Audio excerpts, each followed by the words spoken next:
বিষ্ণু ঈসা ইসলাম আরকাম ইবনে দারিল আরকামের ঘরে বসে লুকিয়ে লুকিয়ে দাওয়াত দিচ্ছিলেন। ইন দ্য মিন টাইম ওমরে ফারুক নাঙ্গা তরোয়ার নিয়ে বিশ্বনবীর মাথা কাটার জন্য ছুটে আসলেন। সাহাবারা বললেন, নবী আপনি পালান, নবী আপনি পালান, ওমরে ফারুক আপনাকে হত্যার জন্য ছুটে এসেছে। বিশ্বনবী বললেন, তোমরা সরে যাও, দরজাটা খুলে দাও।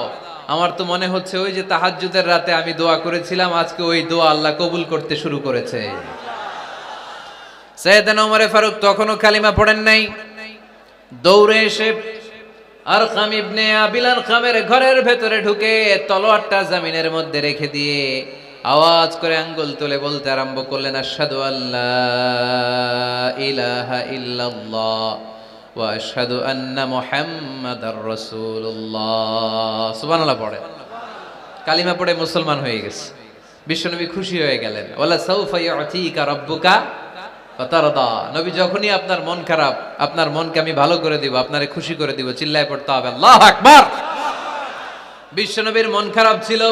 হঠাৎ সাইয়েদনা ওমরে ফারুকের ইসলাম গ্রহণের মধ্য দিয়ে বিশ্বনবীর মন ভালো করে দিল কে?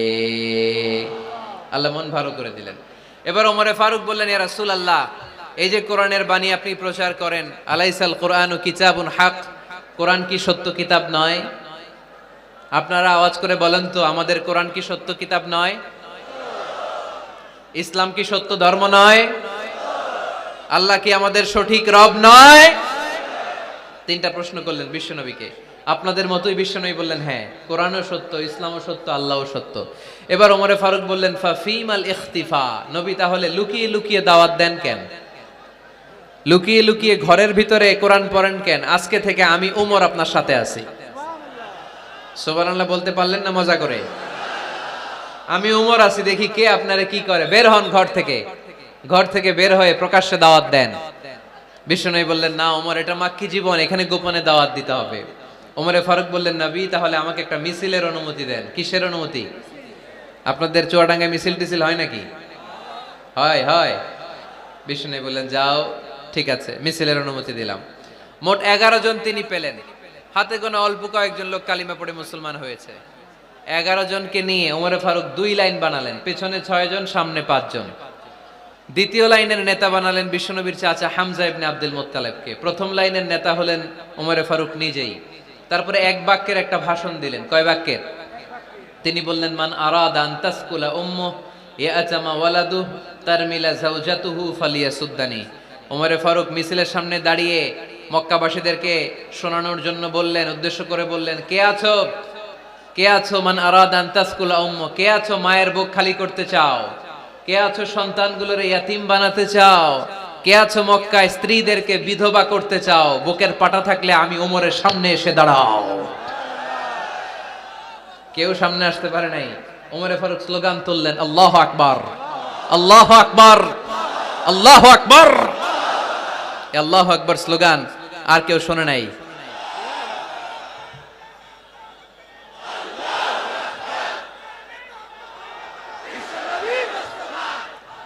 বালিশ হইলে খুব ভালো হতো, একটা বালিশ হইলে ভালো হতো।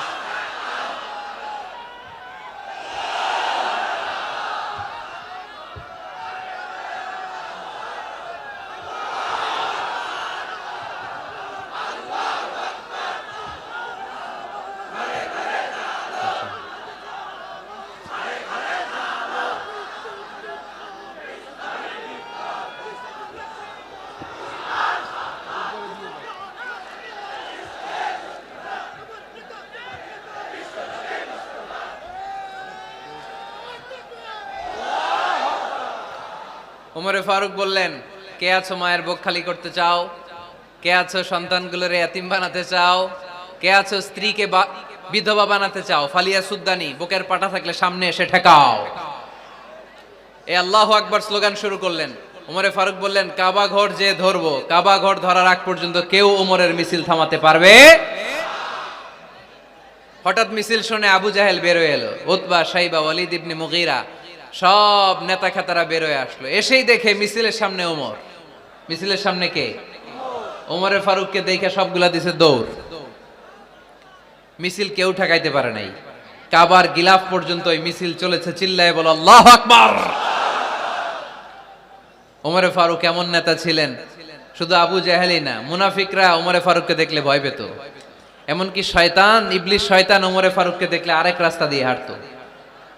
আল্লাহ রাসূল বলতেন, মা সালাকা শাইতান সালিকান ফাজ্জান ইল্লা সালাকা ফাজ্জান গায়রা ফাজ্জিক। ওমর, শয়তান যদি তোমাকে এই রাস্তা দিয়ে আসতে দেখে, শয়তান এই রাস্তা রেখে দিয়ে আরেক রাস্তা দিয়ে হাঁটে। আবার আল্লাহ রাসূল সাল্লাল্লাহু আলাইহি ওয়াসাল্লাম বলেছেন, লা নাবিয়্যা বা'দি ওয়ালা রাসূলা, আমার পরে কোনো নবীও নাই, কোনো রাসূলও নাই, তবে লাউ কানা বা'দি নাবিয়্যুন লাকানা উমর, আমার পরে যদি নবী হওয়ার যোগ্যতা কারো থাকে, আমার সাহাবী ওমরের সেই যোগ্যতা আছে। পড়েন সুবহানাল্লাহ।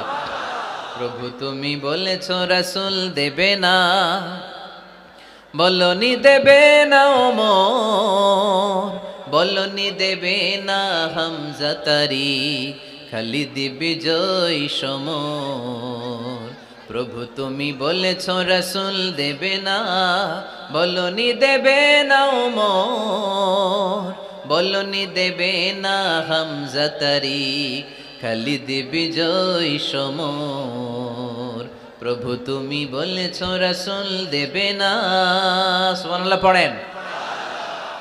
ওমরে ফারুক, ওরকম একটা ওমরের দরকার বাংলাদেশে, চিল্লায় বলেন ঠিক কিনা? ওই একটা ওমর যদি বাংলাদেশে থাকতো, টেন্ডারবাজি একদিনে বন্ধ হয়ে যেত।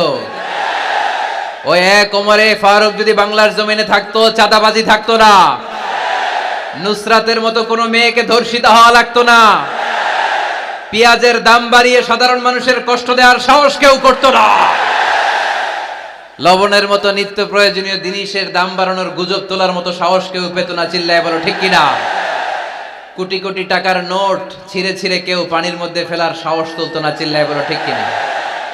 এক লোক তার স্ত্রীকে 100 তালাক দিল। কয় তালাক? আরো জোরে বলেন। এবার স্ত্রী এসে বিচার দিল, ওমরে ফারুক, আমার স্বামী আমার 100 তালাক দিছে। ওমরে ফারুক বললেন, ঘটনা কি? তালাক দিবে 3 তালাক, তোমার স্বামী তোমার 100 তালাক দেয় কেন? স্বামীরে ডেকে নিয়ে আস। ডেকে নিয়ে আসা হলো, জিজ্ঞেস করা হলো, কিরে কয় তালাক দিলি? কয় 100 তালাক। ওমরে ফারুক বললেন, তালাক দিবা 3টা, 100 তালাক দিলা কেন? স্বামী বলে, মেজাজ খুব গরম আছিল। মেজাজ, আমাদের মাঝে মাঝে মেজাজ গরম থাকে না? সব তালাক দিয়ে ফেলায়, তুই তালাক, তোর মাও তালাক। কত বড় ডাকাইত, বউরেও তালাক দেয়, শাশুড়িরও তালাক মারে। আছে না নাই? আলহামদুলিল্লাহ চুয়াডাঙ্গা এরকম নাই। ওমরে ফারুক বললেন, দিবা 3 তালাক, 100 তালাক দিলা কেন? সে বলে, ওমরে ফারুক মেজাজ গরম ছিল। ওমরে ফারুক বললেন, তাই মেজাজ গরম ছিল? ঠিক আছে, আমি বিচার করতেছি। 3 তালাকে তোর বউ তালাক, বাকি 97 তালাক তোর পিঠের উপরে পড়বে। এরকম বিচার যদি বাংলার জমিনে থাকতো, কেউ আর এরকম ইসলামের কোনো বিষয় নিয়ে কথা বলার, ধৃষ্টতা দেখানোর সাহস পেত? কোরআনকে গালি দেওয়ার সাহস পেত? আমার নবীর নামে কার্টুন বানানোর সাহস পেত? আমার নবীকে নিয়ে ফিল্ম বানানোর সাহস পেত? বিশ্ব নবীকে গালি দেওয়ার সাহস পেত? ইসলাম নিয়ে কটু কথা বলার সাহস পেত? আমরা সব বিষয়ে কথা শুনতে রাজি। আমার নবীরে গালি দিলে খবর আছে না নাই? আমার নবীর দিকে যদি কেউ বা হাত তুলে তাকায়, ওই বা হাত কেমন করে ভেঙে দিতে হয় সেটাও আমরা জানি। চিল্লায় বলো ঠিক কিনা? ইসলামের বিরুদ্ধে যদি কথা বলে, ওইটা আমরা সহ্য করি না। চিল্লায় বলেন ঠিক কিনা? আমার নবীরে গালি দিলে, আমার কোরআনকে গালি দিলে, আমার আল্লাহরে গালি দিলে, আমার ইসলামকে গালি দিলে আমাদের কলিজায় আগুন ধরে কি ধরে না? নবীকে গালি দিলে কলিজায় আগুন লাগে? কোরআনকে গালি দিলে কলিজায় আগুন লাগে? কার কার কলিজায় আগুন লাগে হাত তুলে আল্লাহর দেখা।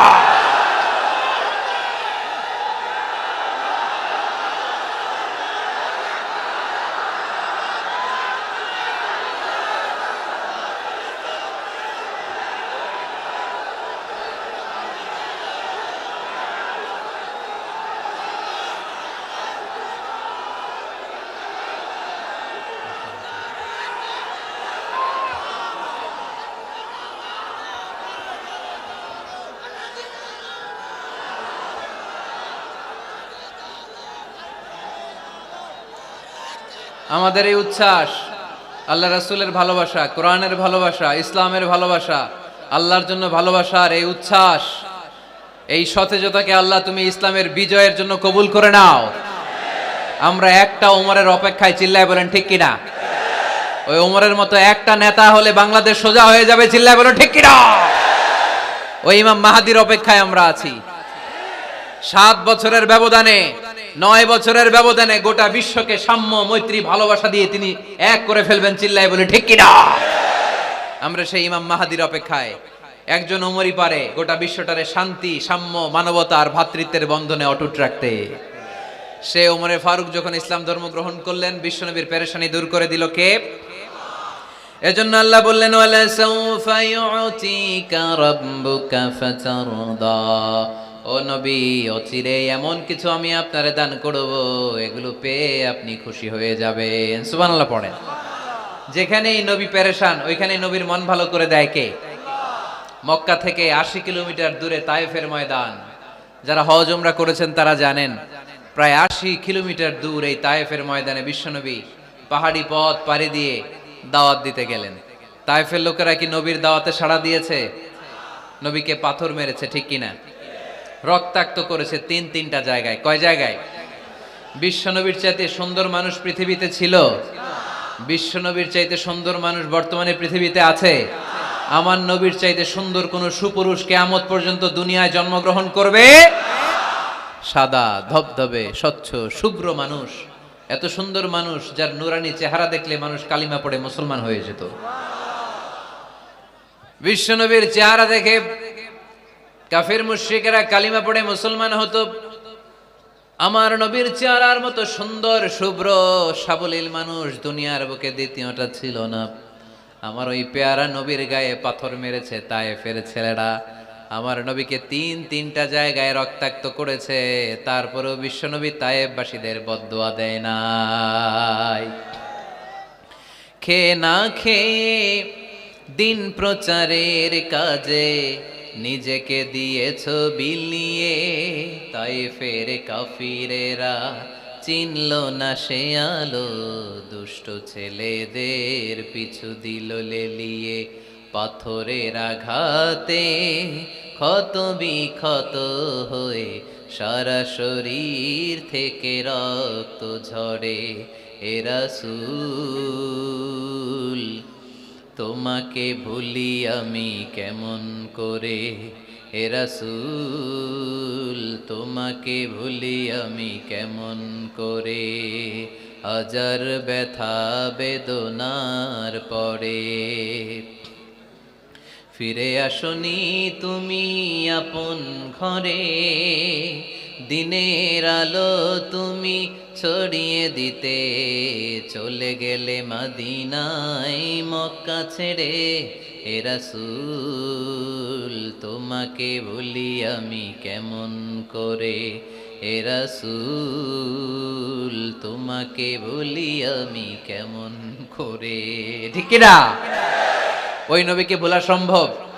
ওই নবীর ভালোবাসা আমাদের হৃদয়ে আছে না নাই? বিশ্ব নবীকে 3টা জায়গায় আঘাত করল। এত শুভ্র সাবলীল সাদা দেহটা ছিঁড়ে ছিঁড়ে রক্ত বের হলো। বিশ্বনবী তায়েফবাসীদেরকে বদদুয়া দেয় নাই। বিশ্বনবী তায়েফবাসীদেরকে কোরআনের দাওয়াত দিতে গেলেন, তারা কোরআনের দাওয়াত মেনে নেয় নাই। বিশ্বনবী ওযু করলেন, গায়ের রক্তগুলোকে মুছে মুছে ফজরের সময় খেজুর বাগানের সামনে দাঁড়িয়ে ফজরের নামাজ শুরু করে দিলেন। বিশ্বনবী মন্ত্রমুগ্ধকর কণ্ঠ দিয়ে তেলাওয়াত করতে শুরু করলেন। ইন দ্য মিন টাইম বিশ্বনবীর পেছন থেকে একদল জিন বিশ্বনবীর কণ্ঠের কোরআন তেলাওয়াত শুনে কালিমা পড়ে মুসলমান হয়ে গেল। ফজরের সালাত শেষে আল্লাহ বিশ্বনবীর ডেকে বললেন, নবী আপনার মন খারাপ কেন? জিব্রাইল মারফত জানিয়ে দিলেন মন খারাপ কেন। বিশ্বনবী বললেন, 80 মাইল পথ পাড়ি দিয়ে তায়েফের ছেলেদেরকে দাওয়াত দিতে এলাম, তারা আমার দাওয়াত কবুল করে নাই। শুধু দাওয়াত প্রত্যাখ্যান করলে চলতো, আমাকে মেরে রক্তাক্ত করে তায়েফের জমিনকে লাল করে দিয়েছে। একটা ছেলে যদি কালিমা পড়তো আমার কলিজাটা ঠান্ডা হতো, আমার পরানটা ঠান্ডা হয়ে যেত।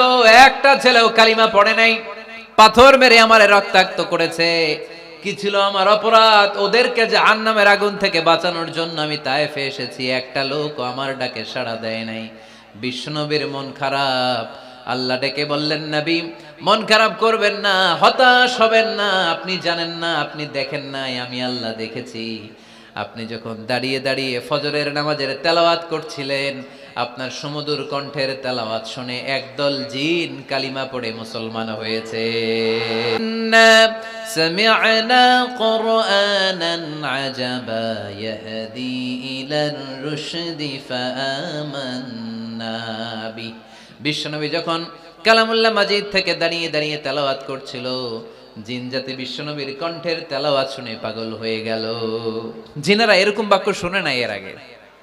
জিনেরা মিলাই কিরে এটা তো কোনো মন্ত্র না, জিনেরা মিলাই কিরে এটা তো কবিতা না, এত সুন্দর কথা কার বাণী? এটা আল্লাহর বাণী ছাড়া অন্য কোনো বাণী হতে পারে না। এই সুন্দর বাণী শুনে তারা কালিমা পড়ে মুসলমান হয়ে গেল। আল্লাহ বিশ্বনবীর আশ্বস্ত করলেন, নবী আপনার কষ্ট বৃথা যায় নাই। মুমিনের কষ্ট কি কখনো বৃথা যায়? আওয়াজ করে বলো, বৃথা যায়। নবী আপনি দাওয়াত দিতে এসেছিলেন দৃশ্যমান এক জাতি, মানব জাতিকে, তায়েফের মানব জাতিকে দাওয়াত দিতে এসেছেন।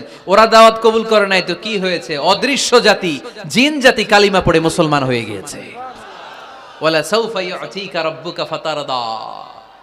নবী অচিরেই এমন এমন সুসংবাদ আপনারে শোনাবো, আপনি খুশি হয়ে যাবেন। বিশ্বনবী যখন শুনলেন তায়েফবাসী কালিমা পড়ে নাই, কি হয়েছে? জিন জাতি তো পড়ছে। বিশ্বনবী আবার খুশি হয়ে গেলেন। সুবহানাল্লাহ পড়ে।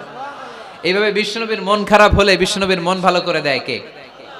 মক্কার জমিনে বিশ্বনবীকে হত্যার ষড়যন্ত্র করা হলো। বিশ্বনবী আর থাকতে পারলেন না। বিশ্বনবীকে আল্লাহ বললেন, নবী আপনার জন্য আর গ্রিন সিগন্যাল নাই, মক্কা থেকে আপনাকে চলে যেতে হবে মদিনায়। আপনি চলে যান, আপনার বন্ধু আবু বকরকে নিয়ে হিজরত করে চলে যান।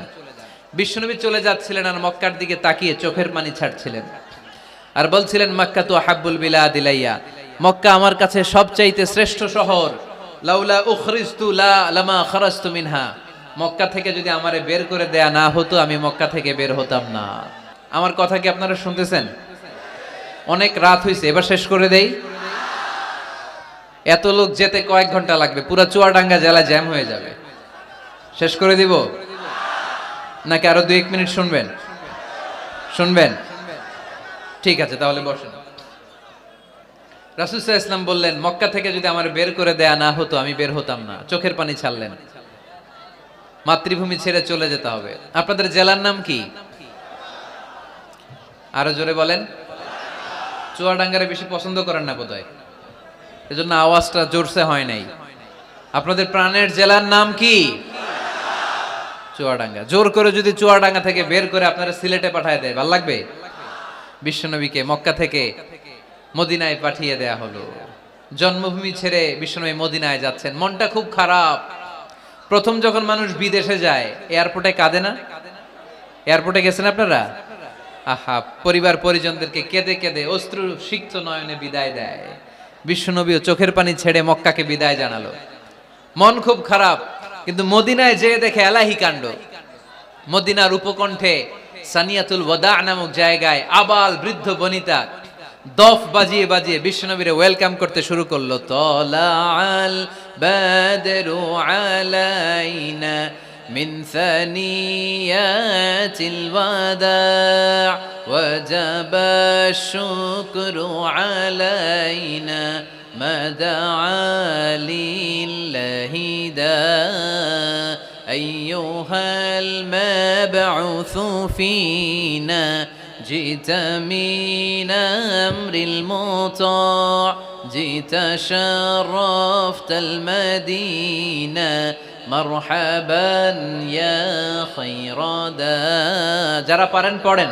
طلع البدر علينا من ثنيات الوداع وجب الشكر علينا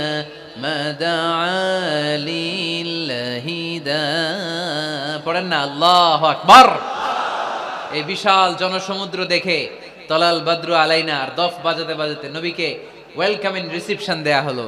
এই মদিনার মানুষের ভালোবাসা দেখে মক্কা থেকে যে তিনি চোখের পানি ছেড়ে বিদায় নিয়েছেন, এই দুঃখের কথা বিশ্বনবী ভুলে গেলেন। বিশ্বনবীর মনকে আবার খুশি করে দিল কে? সুবহানাল্লাহ কইতে পারলেন না? ওয়ালা সাউফা ইউতিকা রাব্বুকা ফাতারদা। নবী অচিরে এমন জিনিস আপনাকে আমি দান করব, আপনি খুশি হয়ে যাবেন।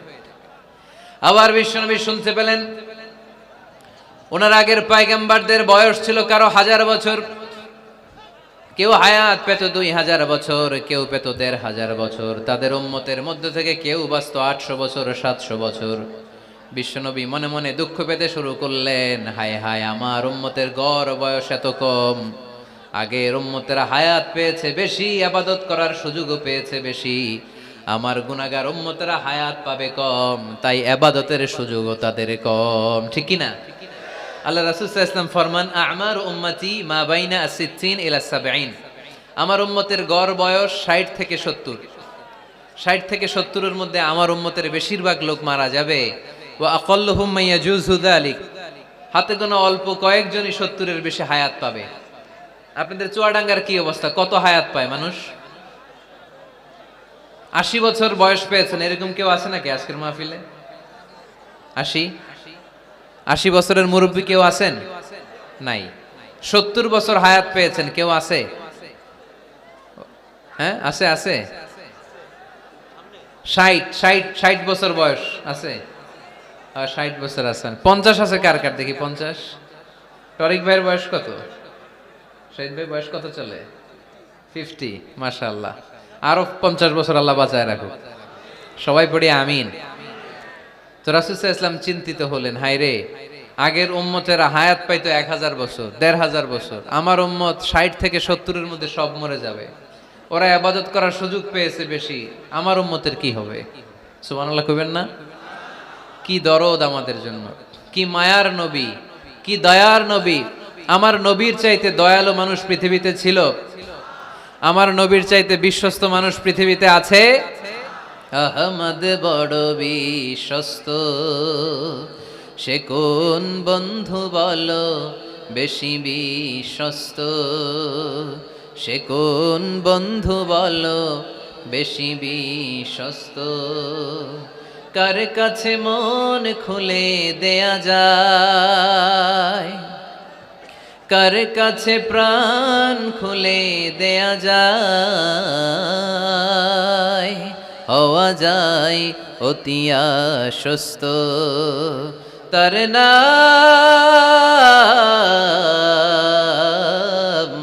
আহমদ বড় বিশ্বস্ত। সুবহানাল্লাহ পড়েন। আমার নবীর চাইতে বিশ্বস্ত আর কেউ আছে? আমার নবীর চাইতে দিলদরিয়া আর কেউ আছে? আমার নবীর চাইতে দয়ালু কোন মানুষ পৃথিবীর জমিনে আছে? ওমা আরসালনাকা ইল্লা রাহমাতাল লিল আলামিন, I have sent you as a mercy for the entire universe. নবী হে, আমি গোটা বিশ্বের জন্য আপনাকে রহমত করে প্রেরণ করেছি। চিল্লায় পড়েন সুবহানাল্লাহ। আবার বিশ্বনবী ফরমান, লিকুল্লি নবিয়্যিন দাওয়া মুস্তাজাবা। দুনিয়ার সব নবীকে আল্লাহ একটা করে বিশেষ দোয়া করার সুযোগ দিয়েছে।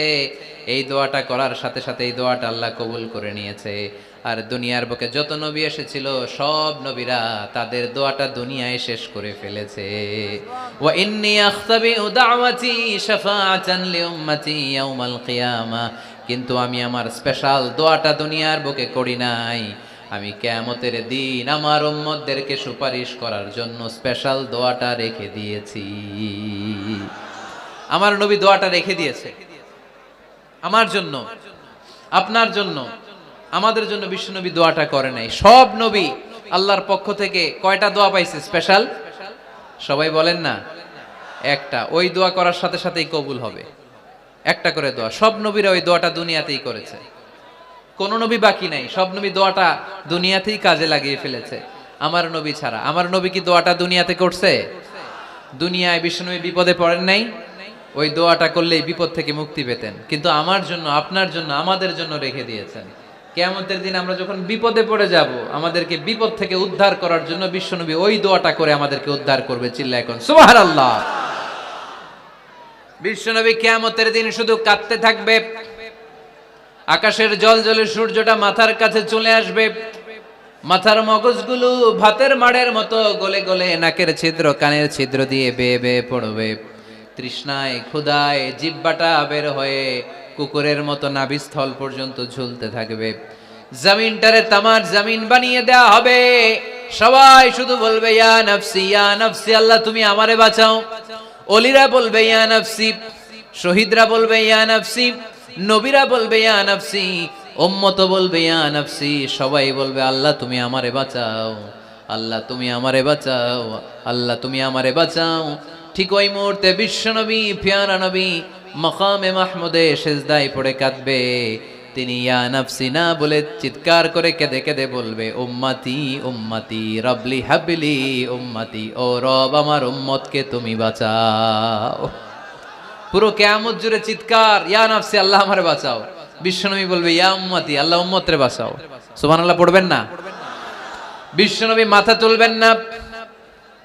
রব্বুল আলামিন সাইয়েদনা জিবরাইল আলাইহিস সালামকে পাঠাবেন, জিবরাইল যাও নবীকে জিজ্ঞেস করো, ইয়া নবী আল্লাহি মা ইউবকি, কেন আপনি কাঁদেন?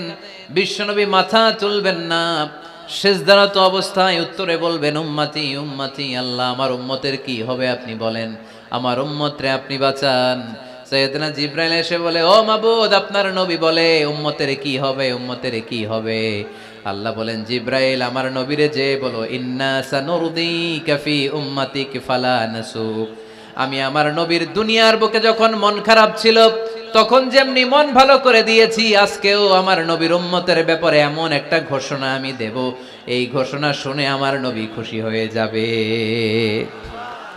সারা দুনিয়াতে দুনিয়ার বুকে নবী যখনই পেরেশান, নবীর মন খারাপ, আমি যেমনি মন ভালো করে দিয়েছি, আজকেও এই কিয়ামতের ময়দানে নবীকে এমন ঘোষণা শোনাবো, এই ঘোষণা শুনে আমার নবী খুশি হয়ে যাবে। চিল্লায় পড়তে হবে আল্লাহু আকবার।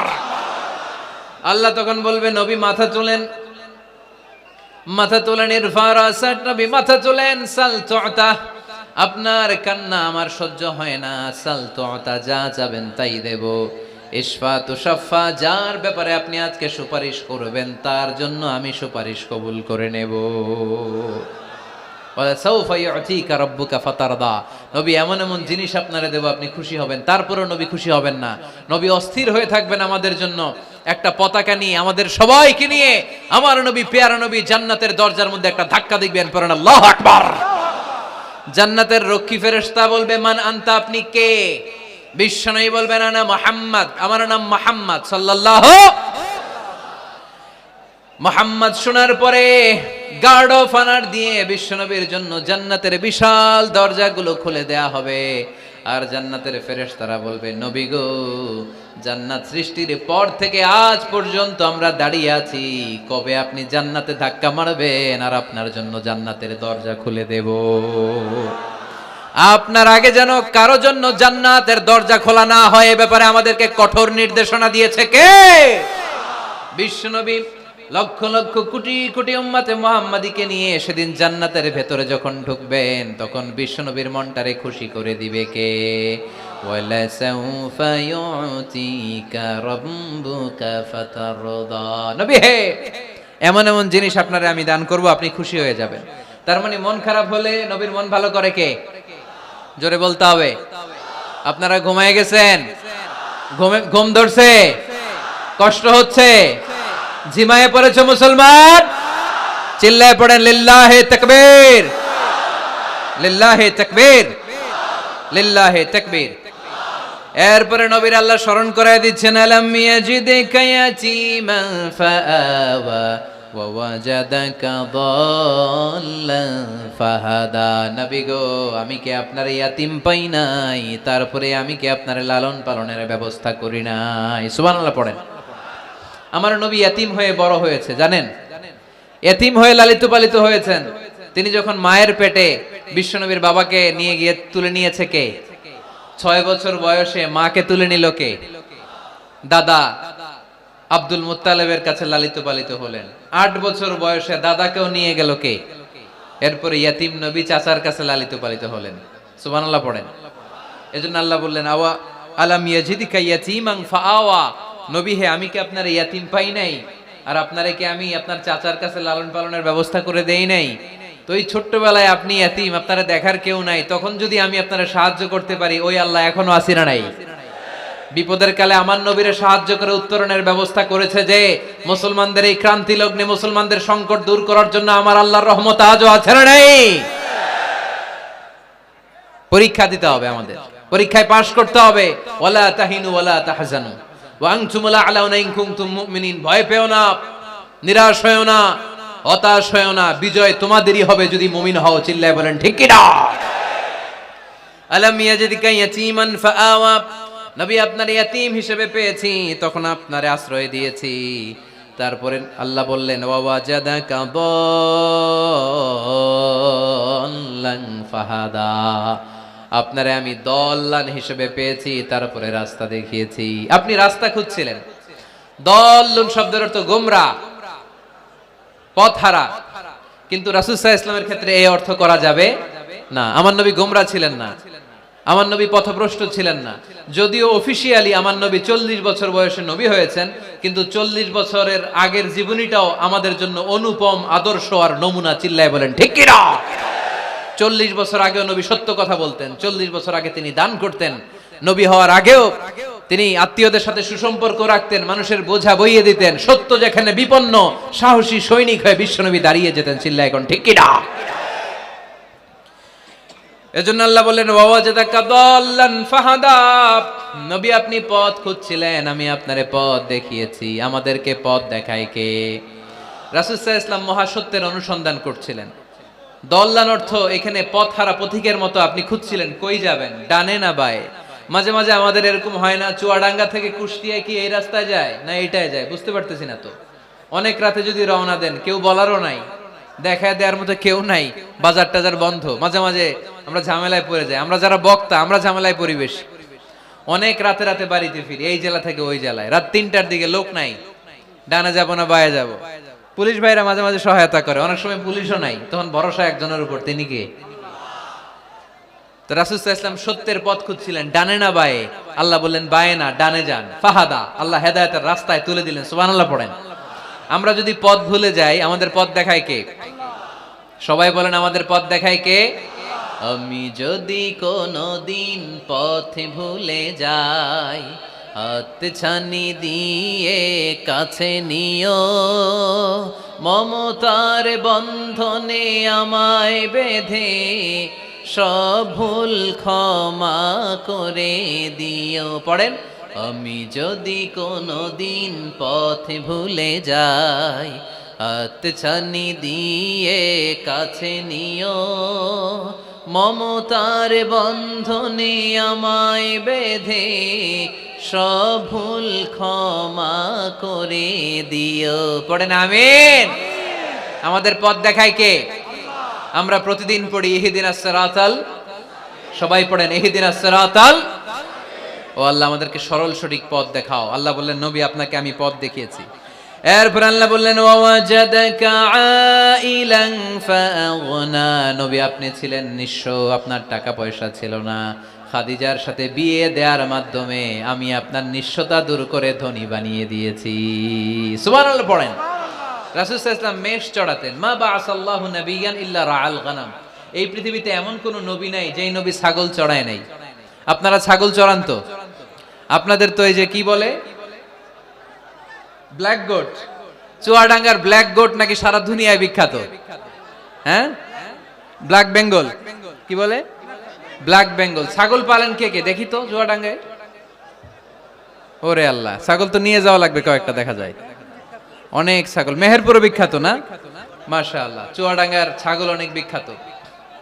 তো সব নবীরা ছাগল ছড়িয়েছেন। বুখারীর বর্ণনা, মা বাআসাল্লাহু নাবিয়ান ইল্লা রাআল গানাম, এই পৃথিবীতে এমন কোন নবী নাই যে নবী ছাগল চড়ায় নাই। বিশ্বনবী ছাগল চড়াতেন অল্প কিছু পারিশ্রমিকের বিনিময়ে। সুবহানাল্লাহ পড়েন। কারণ আমার নবী শিখিয়েছেন পরিশ্রমে লজ্জা নেই, লজ্জা অলসতায়। ঠিক কি না? পরিশ্রমে কোনো লজ্জা আছে? লজ্জা অলসতায়, ঠিক কি না? রাসূল সাল্লাল্লাহু আলাইহি ওয়াসাল্লামের টাকা পয়সা ছিল না। আম্মাজান খাদিজাতুল কুবরা রাদিয়াল্লাহু তাআলা আনহার সাথে যখন বিয়ে হলো, বিয়ের পরে এই ধনাঢ্য মহিয়সী নারী বললেন, ইয়া রাসূলুল্লাহ, আমার সম্পদের দরকার নাই, আমি আপনারে পেয়েছি, আপনারে পেয়ে আমি খুশি। আমার সব সমুদয় সম্পত্তি আপনার পায়ের সামনে আমি ঢেলে দিলাম, আপনি ইচ্ছা মতো ইসলামের জন্য, ইসলাম প্রচারে এই সম্পদ ব্যয় করা শুরু করে দেন। সুবহানাল্লাহ পড়তে পারলেন না? ওয়াজাদাকা আইলান ফাআগনা, তাফসিরে এসেছে ফাআগনা বিখাদিজা, নবী আপনি ছিলেন নিঃস্ব, দরিদ্র, টাকা পয়সা ছিল না, খাদিজার সাথে বিয়ের মাধ্যমে আমি আপনার ধনী বানাই দিলাম। তার মানে নবী আপনি ছিলেন ইয়াতীম, আপনার আমি লালন পালনের ব্যবস্থা করে দিলাম। আপনি পথ খুঁজছিলেন, কোন পথে আগাবেন, পথ দেখাইয়ে দিলাম। আপনি নিঃস্ব ছিলেন, আমি আপনার লালন পালনের ব্যবস্থা করে দিলাম, পথ দেখাইয়ে দিলাম। আপনার টাকা পয়সা ছিল না, খাদিজার সাথে বিয়ের মাধ্যমে ধনী বানায় দিলাম। সুবহানাল্লাহ। নবীর মন খারাপ তো, নবীর মন ভালো করার চেষ্টা করতেছে। দেখেন বন্ধু বন্ধু রাগ ভাঙায় কি করে। ও নবী আপনি রাগ করেন কেন? ওই যে আপনি ছোটবেলায় কষ্টে ছিলেন, আমি তো ঠিক করে দিলাম সব। ও নবী আপনি পথ খুঁজতেছিলেন, বিপদে ছিলেন, আমি তো পথ দেখাই দিলাম। টাকা ছিল না, বিয়ের পরে টাকার ব্যবস্থা করে দিলাম। তো আপনার টেনশন কিসের? টেনশন তো আমি আল্লাহর। চিল্লায় বলেন ঠিক কি না? মুমিন কখনো টেনশন করে না। মুমিন তার সব কিছু ন্যস্ত করে দেয় একজনের উপর, তিনি কে? এবার বিশ্বনবীকে 3টা কর্মসূচির ঘোষণা দিয়ে আল্লাহ সূরাটা শেষ করবেন। কর্মসূচি 3টা শুনতে মনে যায়? এই কর্মসূচি 3টা পকেটে করে বাড়িতে নেওয়া যাবে? উত্তর হয় নাই, আওয়াজ হয় নাই। এই 3 কর্মসূচি নিয়ে আজকে বাড়িতে ফিরতে যাই, পারা যাবে? কর্মসূচি নাম্বার 1, আল্লাহ বলেন ফাআম্মাল ইয়াতীমা ফালা তাকহার। ও নবী কখনো এতিমদেরকে আপনি তাড়িয়ে দেবেন না, এতিমদের সাথে খারাপ আচরণ করবেন না। আপনাদের এলাকায় এতিমখানা আছে নাকি? আছে? টরিক ভাইয়ের মাদ্রাসায় আছে এতিম? আছে? মাশাআল্লাহ। তো এই যে এতিমদের সাথে খারাপ আচরণ করতে নিষেধ করেছে কে? ফাআম্মাল ইয়াতীমা ফালা তাকহার। নবী এতিমদের সাথে খারাপ আচরণ করবেন না, কারণ আপনি নিজেই এতিম ছিলেন, ঠিক কি না? এতিমদের সাথে আমরা ভালো আচরণ করব। এতিমকে ভালোবাসা মানে নবীকে ভালোবাসা, কারণ আমার নবী এতিম হয়ে বড় হয়েছেন। চিল্লায় বলেন ঠিক কি না? যারা এতিমকে ভালোবাসে তাদেরকে ভালোবাসে কে? বিশ্বনবী এতিমদের লালন পালনকারীদেরকে এত ভালোবাসতেন, যারা এতিমদেরকে যত্ন নেয়, যারা এতিমদেরকে লালন পালন করে, তাদের উদ্দেশ্যে বিশ্বনবী বললেন আনা ওয়া কাফিলুল ইয়াতীমি কাহাতাইন। আনা ওয়া কাফিলুল ইয়াতীমি কাহাতাইন। আমার 2টা আঙ্গুল দেখা যায়? সবাই দেখতে পাচ্ছেন? এই 2টা আঙ্গুলের মাঝখানে কি খুব গ্যাপ আছে নাকি বেশি? নাই। বিশ্বনবী বললেন আনা ওয়া কাফিলুল ইয়াতীমি কাহাতাইন। আমি এবং ইয়াতীমের লালন পালনকারী কিয়ামতের দিন প্রতিবেশীর মতো এইভাবে কাছাকাছি একসাথে থাকবো। এজন্য এতিমদের সাথে ভালো আচরণ করবেন। এতিমদেরকে ঘাড় ধাক্কা দিয়ে বের করে দিবেন না। অনেকে আছে এতিমদেরকে ঘাড় ধাক্কা দিয়ে বের করে দেয়, আছে না? না যাই আছে না? আরাআইতাল্লাযী ইউকাযযিবু বিদ্দীন ফাযালিকাল্লাযী ইয়াদউল ইয়াতীম। কিছু লোক আছে যারা আখিরাতে বিশ্বাস করে না, জান্নাত জাহান্নামে বিশ্বাস করে না, তারা দিনকে অস্বীকার করে, ইয়াতীমকে ঘাড় ধাক্কা দিয়ে বের করে দেয়। বিশ্বনবী ইয়াতীম হয়ে বড় হয়েছেন, তাই বিশ্বনবীকে প্রথম কর্মসূচি দিলেন ফাআম্মাল ইয়াতীমা ফালা তাকহার। নবী হে কখনো ইয়াতীমকে ঘাড় ধাক্কা দিয়েন না, ইয়াতীমকে ধমক দিয়েন না, ইয়াতীমকে তাড়িয়ে দিবেন না। অনেকে আছে তাদের হৃদয় শক্ত, চোখ দিয়ে পানি নামে না। এরকম শক্ত হৃদয়ের মানুষ আছে না নাই? কান্না আসে না, হৃদয় নরম হয় না। এক সাহাবী এসে বললেন ইয়া রাসূলুল্লাহ আমার হৃদয়টা বড় শক্ত, আমার কলবটা বড় শক্ত, আমার চোখ দিয়ে পানি নামে না, আমার হৃদয়টা আমি নরম করতে চাই, কি করে নরম করব? বিশ্বনবী বললেন হৃদয় নরম করতে চাও? ইরহামিল ইয়াতীম, ইয়াতীমের প্রতি রহম দিল হও। ওমসাহ রাসা, ইয়াতীমের মাথায় হাত বুলিয়ে দাও। ও আতঈমহু মিন তাআমিক, তুমি যা খাবে ওখান থেকে ইয়াতীমরেও খাও। তালিনু কলবুক, তোমার হৃদয়টারে নরম করে দিবে কে? ওয়া তুদরাকু হাজাতুক, তোমার মনের নেক মাকাসেদ পূরণ করে দিবে কে? এজন্য মাঝে মাঝে একটু এতিমখানায় যাবেন, এতিমদের সাথে বসবেন, ওদেরকে একটু সদকা করবেন, দান সদকা করবেন, ওদেরকে খাওয়াবেন, ওদের মাথায় হাত বুলিয়ে দিবেন, আপনার হৃদয়টারে নরম করে দিবে কে? বাংলাদেশে কিছু লোক আছে এতিমরে আদর করা তো দূরের কথা, এতিমের মাল টাল খেয়ে সব সাবার করে দেয়, এরকম আছে না নাই? এতিমের সম্পদ খেয়ে ফেলে এরকম ডাকাইত আছে না নাই? ভাই মারা গিয়েছে, ভাতিজা আহা মরার আগে ভাই তার আরেক ভাইকে সম্পদ দিয়ে গেল, আমার ছেলেটারে দেখো ইয়াতীম, ছেলের তো কিছু দেয় নাই, ভাতিজার জন্য তো কিছু রাখেই নাই, সব খায় শেষ করে ফেলছে, এরকম আছে না নাই? আল্লাহ বললেন খবরদার এতিমের সম্পদ মেরে দিও না, এতিমের সম্পদ খেয়ে ফেলো না। যারা এতিমের সম্পদ অন্যায় ভাবে খাও, তারা পেটে এতিমের সম্পদ ঢুকাও নাই, জাহান্নামের আগুন পেটে ঢুকিয়েছো, ঠিক কি না? الذين يأكلون أموال اليتامى ظلما إنما يأكلون في بطونهم نارا وسيصلون سعيرا। যারা ইতিমের সম্পদ অন্যায় ভাবে খায়, তারা ইতিমের সম্পদ খায় নাই, খেয়েছে জাহান্নামের আগুন। কার কথা? আরো জোরে বলেন কার কথা? এজন্য আমরা ইতিমের সাথে খারাপ আচরণ করব না। চুয়াডাঙ্গার সম্পদশালী ভাইয়েরা এতিমের সাথে ভালো আচরণ করেন, এতিমের মাথায় হাত বুলিয়ে দেন, এতিমকে খাওয়ান। এতিমরে ভালোবাসা মানে আমার নবীরে ভালোবাসা, কারণ আমার নবী এতিম ছিলেন, ঠিক কি না? প্রথম কর্মসূচি এতিমদের যত্ন নিও। দ্বিতীয় কর্মসূচি ওয়া আম্মাস সাইলা ফালা তানহার। নবী হে, 2 নাম্বার কর্মসূচি, ভিক্ষুককে ধমক দিয়ে কখনো তাড়িয়ে দিও না। সুবহানাল্লাহ পড়েন। ভিক্ষুককে তাড়িয়ে দেয়া যাবে? দিতে না পারলে, আপনার কাছে না থাকলে ভদ্রভাবে বলবেন ভাই নাই, কিন্তু ধমক দিবেন কোনোদিন? দরজায় এসে যদি দাঁড়ায়, কিছু টাকা দেন, কিছু চাইল দেন, 2টা ডিম দেন, ধমক দিবেন? ধমক দিবেন? আপনারে বাড়িওয়ালা বানাইছে কে? উত্তর দেন না কেন? বাড়িওয়ালা বানাইছে কে? ওকে ভিক্ষুক বানিয়েছে কে? ওকে বাড়িওয়ালা বানিয়ে আপনারও ভিক্ষুক বানাতে পারতো কে? গাড়ি দিয়ে আমরা রাস্তায় ছুটি, জ্যামের মাঝখানে যখন আটকায় অনেকে এসে টাকা চায়, সুযোগ হইলে দিয়েন, ধমক দিয়েন না, মনে কষ্ট দিয়েন না, খবরদার। এতিমের মনে যদি কষ্ট লাগে, আপনার দুনিয়াও শেষ, আখিরাতও শেষ, ঠিক কি না? খবরদার। যারা ফরিয়াদি, যারা সাইল, যারা ভিক্ষুক, যারা হাত পাতে, তাদের সাথে খারাপ আচরণ করো না। নবী হে, তাদেরকে ধমক দিও না। তোমার গাড়ি যখন জ্যামের মধ্যে আটকে যায়, পথবঞ্চিত শিশুরা, পথশিশুরা, সুবিধা বঞ্চিত শিশুরা গ্লাসের সামনে এসে নক করে, বলে স্যার 2টা টাকা দেন, কিছু খাবার দেন, কিছু খাই নাই, যদি পারেন দিয়ে দেন, ধমক দিয়েন না। কারণ ওরে পথ শিশু বানাইছে কে? রাস্তার ফকির বানাইছে কে? আপনাকে গাড়িতে বসে আরাম করার সুযোগ দিল কে? ওরে গাড়িতে বসানোর সুযোগ আল্লাহর আছে না নাই? আর আপনারে ভাঙ্গা থালা হাতে দিয়ে রাস্তায় নামাইতে আল্লাহর কয় ঘন্টা লাগে? চিল্লায় বলো মুসলমান, কয় ঘন্টা লাগে? 1 সেকেন্ডও লাগে না। এজন্য ওয়া আম্মাল ইয়াতীমা ফালা তাখহার ওয়া আম্মাস সাইলা ফালা তানহার। এতিমকে গলা ধাক্কা দিয়ে বের করে দিও না, আর ফরিয়াদিকে তাড়িয়ে দিও না, খবরদার। সব শেষে আল্লাহ বললেন ওয়া আম্মা বিনিআমাতি রাব্বিকা ফাহাদ্দিস। নবী হে, আল্লাহর যত নিয়ামত আপনি পেয়েছেন, নিয়ামতগুলোর বর্ণনা করে দেন। সুবহানাল্লাহ পড়েন। ওয়া আম্মা বিনিআমাতি রাব্বিকা ফাহাদ্দিস, আপনার রবের দেয়া নিয়ামতের বর্ণনা করেন। আল্লাহ যে নিয়ামত দিয়েছে এটা বর্ণনা করলে দোষ নাই। আল্লাহ আপনারে টাকা দিয়েছে, আপনি শুকরিয়া করেন আর বলেন আলহামদুলিল্লাহ, আল্লাহ দিছে আমারে, এটাতে কোনো গুনাহ আছে? না, বরং আল্লাহ আদেশ করেছে, ইন্নাল্লাহা ইউহিব্বু আইয়ারা আসারা নি'মাতিহি আলা আবদি। আল্লাহ তাআলা তার বান্দাকে কি নিয়ামত দিল তার একটা নমুনা আল্লাহ তার বান্দার মধ্যে দেখতে চায়। আপনি কোটি টাকার মালিক, আপনি ছিঁড়া কাপড় পরতে পারবেন? আপনি কিপটামি করলে কি আল্লাহ খুশি হবে? না। আপনি যদি ধনী হন, আপনার পোশাকে, আশাকে, চলনে, বচনে ওই ধনীর একটা পরিচয় থাকতে হবে। আপনি বলবেন আল্লাহ আমাকে গাড়ি দিয়েছে, আলহামদুলিল্লাহ, শুকরিয়া করবেন। আল্লাহ আমাকে বাড়ি দিয়েছে, শুকরিয়া করবেন কার? নেয়ামত করলে বাড়িয়ে দেয় কে? নেয়ামতের শুকরিয়া যখন আদায় করা কোনো বান্দা শুরু করে দেয়, নেয়ামতের বাড়ি ধারা আরো বাড়িয়ে দেয় কে? লা ইন শাকারতুম লা আযীদান্নাকুম, যদি শুকরিয়া করো আমি বাড়িয়ে দেব। ওয়ালা ইন কাফারতুম ইন্না আযাবি লাশাদীদ, আর যদি নাশুকরি করো জেনে রেখো তা আমার আযাব, আমার গজব, আমার শাস্তি, আমার পানিশমেন্ট বড় কঠিন।